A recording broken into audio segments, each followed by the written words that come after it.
Good morning students, welcome to your BEd first year class. आज हम शिक्षा की अवधारणा के तहत सामाजिक नियंत्रण में शिक्षा की भूमिका देखेंगे। कल हम लोगों ने देखा था सामाजिक नियंत्रण का अर्थ एवं परिभाषा, साथ साथ विशेषताएं देखे थे। आज हम इसमें देखेंगे कि सामाजिक नियंत्रण में शिक्षा की क्या भूमिका है। जो शिक्षा है एक साधन है और वो कैसे समाज को नियंत्रित करता है। इसमें देखिए, यह सत्य है कि समाज शिक्षा को प्रभावित करता है और यह भी सत्य है कि शिक्षा समाज को प्रभावित करता है। एक दूसरे से क्या है, ये इंटरडिपेंडेंट है। डेट मीन्स कह सकते हैं शिक्षा से समाज में परिवर्तन और समाज से शिक्षा में परिवर्तन। तो इसी कड़ियों को आगे बढ़ाते हुए हम चर्चा कर रहे हैं शिक्षा की भूमिका समझ लेते हैं। पहला, शिक्षा द्वारा सामाजिक विरासत का संरक्षण। जो हमारा समाज में कोई विरासत है जिसको हम पीढ़ी दर पीढ़ी हस्तांतरित करते हैं, तो विचार होता है कि जो हमारी अच्छी विरासत है उसे बचाकर कैसे रखा जाए, मूल्यों का संरक्षण करना है। अगला है शिक्षा द्वारा बालक का समाजीकरण। तीसरा है शिक्षा द्वारा व्यक्तित्व का विकास। चौथा है शिक्षा सामाजिक विकास की प्रक्रिया है। अगला है शिक्षा द्वारा सामाजिक नियंत्रण का ज्ञान।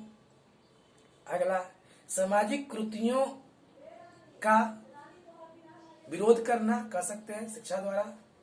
अगला है शिक्षा और पर्यावरण से अनुकूल, उससे भी अगला है शिक्षा द्वारा नैतिक गुणों का विकास। अगला शिक्षा द्वारा आर्थिक सुरक्षा। लास्टली है शिक्षा द्वारा बौद्धिक विकास। क्रमशः हम चलते हैं। इसमें से पहला बात किया गया था हम लोग को सामाजिक विरासत का संरक्षण। शिक्षा संस्कृति और सभ्यता का संरक्षण करती है। प्रत्येक समाज की अपनी प्रथाएं, परंपराएं, रीति रिवाज, धर्म, विश्वास, नैतिकता होती है। समाज में इन्हें प्राचीन समय से अर्जित करता है। समाज इसे प्राचीन समय से शुरू से ग्रहण करता जा रहा है। यदि शिक्षा इन सामाजिक विरासत को आगे आने वाली पीढ़ी को हस्तांतरित न करे तो समाज का अस्तित्व ही समाप्त हो जाएगा। इस प्रकार शिक्षा सांस्कृतिक ज्ञान को एक पीढ़ी से दूसरी पीढ़ी तक हस्तांतरित करती है। प्रत्येक समाज में की अपनी संस्कृति होती है और प्रत्येक समाज को अपनी संस्कृति पे गर्व भी होना चाहिए। इसी कारण वह इसे नष्ट नहीं होने देना चाहती। वह शिक्षा का कार्य या दायित्व होता है कि वह इस कार्य को परिपूर्ण करे और बनाए रखे। स्पष्ट है कि शिक्षा सामाजिक विरासत का संरक्षण करके समाज के अस्तित्व को बनाए रखती है। दूसरा था शिक्षा द्वारा बालक का समाजीकरण। शिक्षा बालक के मानसिक और सामाजिक विकास में सहायता करती है, सामंजस्य स्थापित करके विकास करती है। शिक्षा ही उसे सामाजिक और सांस्कृतिक आदर्शों एवं मान्यताओं का ज्ञान कराती है।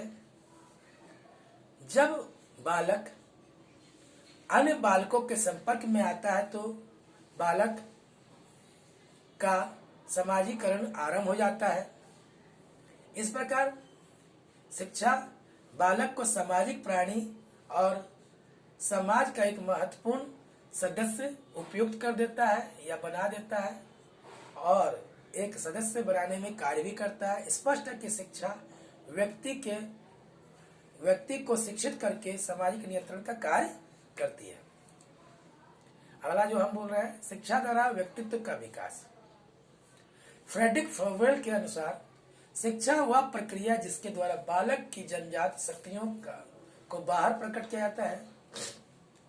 शिक्षा का उद्देश्य समाज में व्यक्तियों का सर्वांगीण विकास करना है। व्यक्तित्व के उचित विकास से ही व्यक्ति से वह आशा हो जाती है या आशा की जाती है कि समाज में वह अच्छा आचरण करेगा और एक आदर्श स्थापित करेगा।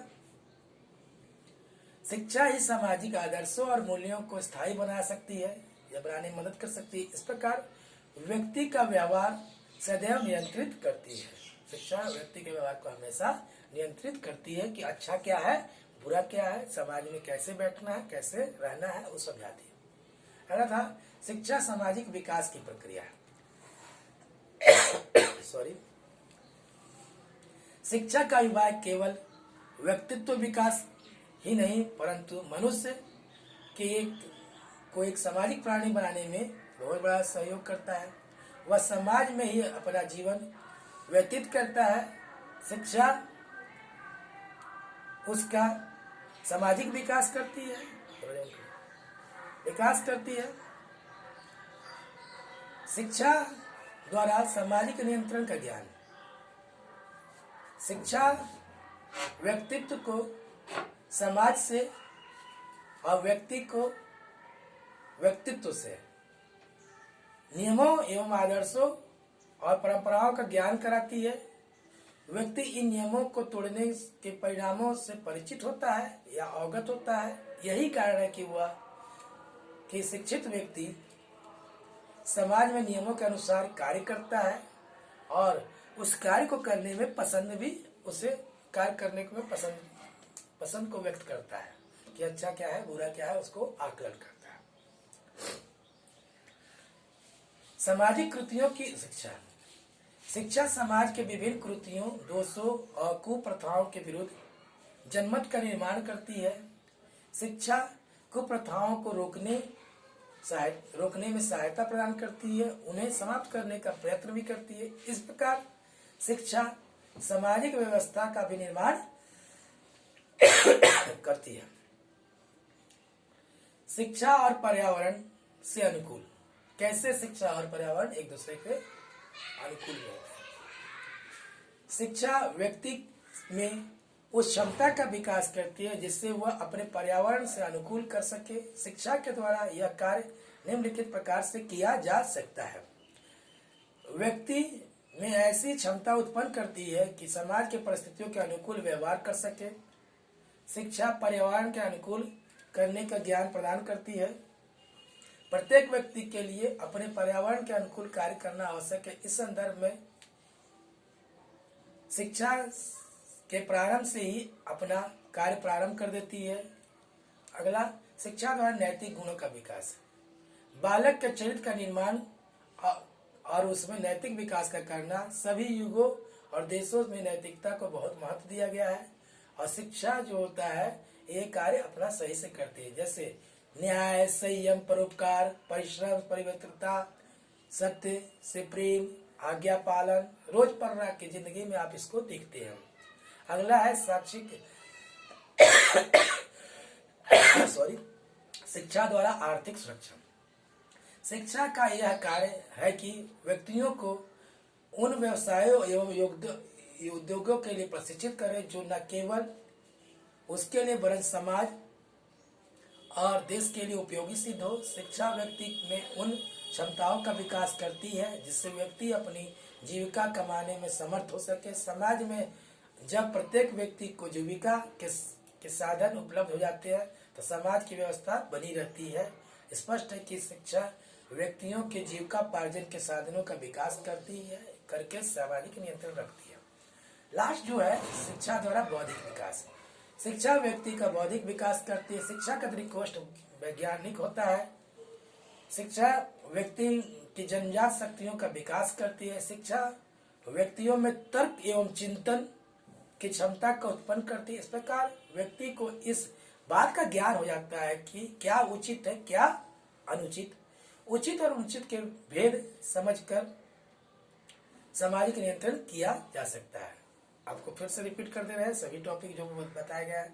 शिक्षा द्वारा सामाजिक विरासत का संरक्षण, शिक्षा द्वारा बालक का समाजीकरण, शिक्षा द्वारा व्यक्तित्व का विकास, शिक्षा द्वारा सामाजिक विकास की प्रक्रिया, शिक्षा द्वारा सामाजिक नियंत्रण का ज्ञान, शिक्षा द्वारा कृतियों का बहिष्कार, शिक्षा और पर्यावरण से अनुकूल, शिक्षा द्वारा नैतिक गुणों का विकास, शिक्षा द्वारा आर्थिक सुरक्षा, शिक्षा द्वारा बौद्धिक विकास। अगली कक्षा में हम लोग पढ़ेंगे शैक्षिक विरासत एवं मूल्यों का संरक्षण। धन्यवाद।